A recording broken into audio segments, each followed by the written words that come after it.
देखिए, हम उनके बयान से सहमत नहीं है। कोई ऐसी मशीन उनके पास तो है नहीं कि वो जांच कर रहे हों। ये उनका अपना मत है कि सारी शक्ति महिलाओं के पास है। लक्ष्मी जी वही हैं, सरस्वती जी वही हैं, दुर्गा जी वही हैं, सारी शक्ति वही है। और सारी शक्ति के बाद भी आज उठा के देखिए, देश की सर्वोच्च कुर्सी पर राष्ट्रपति महामहिम द्रौपदी मुर्मू जी हैं। आप अगर महिला के ऊपर सवाल उठा रहे हैं तो महिला उस कुर्सी पर है। देश के प्रधानमंत्री की कुर्सी पर स्वर्गीय इंदिरा गांधी जी थी। प्रदेश की कुर्सी पर मायावती जी रही हैं। तो हम उनकी बयान से सहमत नहीं हैं। एक मौलाना ने एक टीवी डिबेट के समय टिप्पणी करी और बताया कि वो जिस तरह से मस्जिद में बैठी हुई थी वो नग्न अवस्था में बैठी हुई थी, उनको नंगा बताया। किस तरह से देखते हैं आप ऐसे बयान? देखिए, हम उनके बयान की निंदा करते हैं। उनको जो कहना चाहिए वो न कह करके वो दूसरी बात कहने लगे। अब जिन परिस्थितियों में उनको ये कहना चाहिए था कि हमारे मजहब में महिलाओं का जो प्रवेश है मस्जिद में, इस तरह जाने का नहीं है। वहां जो महिलाओं के लिए परमिशन है कपड़ा पहनने का, उस कपड़े के आधार पर उनको जाना चाहिए था।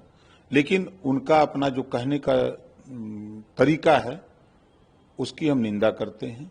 ऐसा उनको नहीं कहना चाहिए था। लेकिन अब इस तरह की बात अगर वो बोले हैं तो इस पे तो माननीय अखिलेश यादव जी को बोलना चाहिए कि इस तरह की बयानबाजी की निंदा करते हैं। उनको कहना चाहिए जो भी उनके समझ में आता। एक अगर यूं कहें तो पत्नी की रक्षा के लिए पति को आगे आना चाहिए।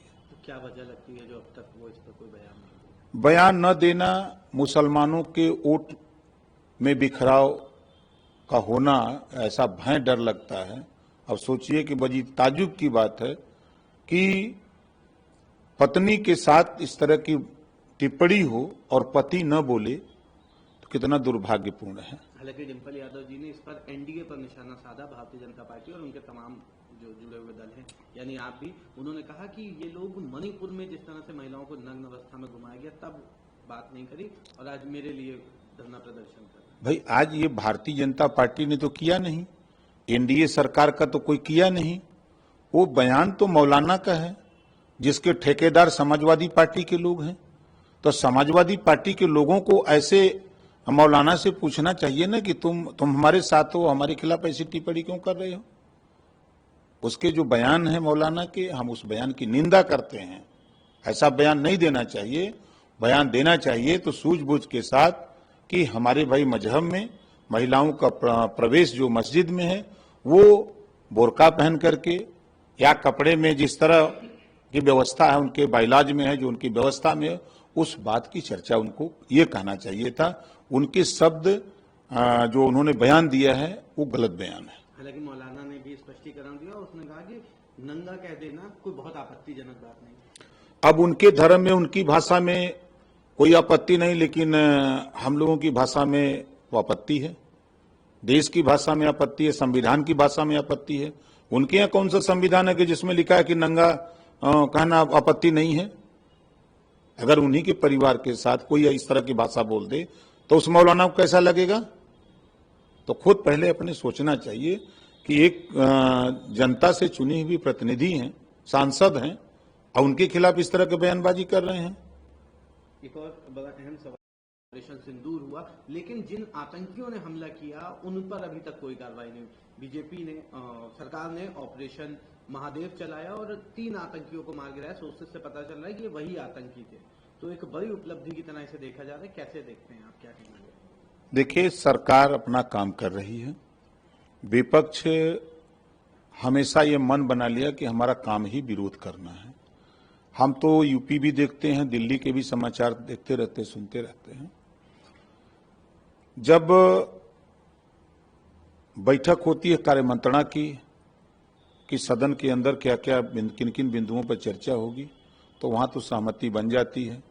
फिर सर्वदलीय बैठक होती है उसमें भी कि भाई हम सदन में किन किन बिंदुओं पर चर्चा करेंगे वो तय होता है और उसके बाद सुचारू रूप से सदन चलाने की बात तय होकर के सब लोग वहां से उस मीटिंग से बाहर आते हैं। और जो सदन के अंदर जाते हैं तो सदन चर्चा के लिए बना है, तय कर लिया आपने कि इन बिंदुओं पर चर्चा होनी है और उसके बाद आप जो है फिर उल्टा चर्चा शुरू कर देते हो, जो नहीं करना होता उसी पर फिर अड़ जाते हो। तो वही बात अगर कार्यमंत्रणा में या सर्वदलीय बैठक में नहीं हम इसी पर चर्चा करेंगे तो पास हो जाया करे, उस पर आप चर्चा करो, सदन सुचारू रूप से चले। लेकिन ये विपक्ष नहीं चाहता है कि सदन सुचारू रूप से चले। जो प्रदेश की समस्या है, देश की जो जनता की समस्या है, जनता के जो सवाल हैं उनके विकास के लिए सदन से कानून बने, वो योजनाएं बने, वो जनता तक पहुंचे, इसके लिए विपक्ष हमेशा विरोध खाली करता है कि जनता के लिए कोई काम न हो, प्रदेश का देश का विकास न हो। ये बातें लोगों के दिमाग में बैठ जाती हैं विपक्ष में आने के बाद।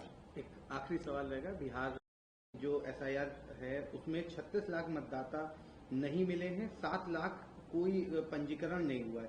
चुनाव आयोग का कहना है कि बिहार में विशेष गहन पुनरीक्षण में 91.69% मतदाताओं की भागीदारी दर्ज की गई है। किस तरह से देखते हैं, चुनाव आयोग पे तमाम सवाल उठ रहे थे, चुनाव आयोग ने अपना देखिए बड़ी संख्या में जो मृतक थे उनका नाम निकाला गया है, बड़ी संख्या में।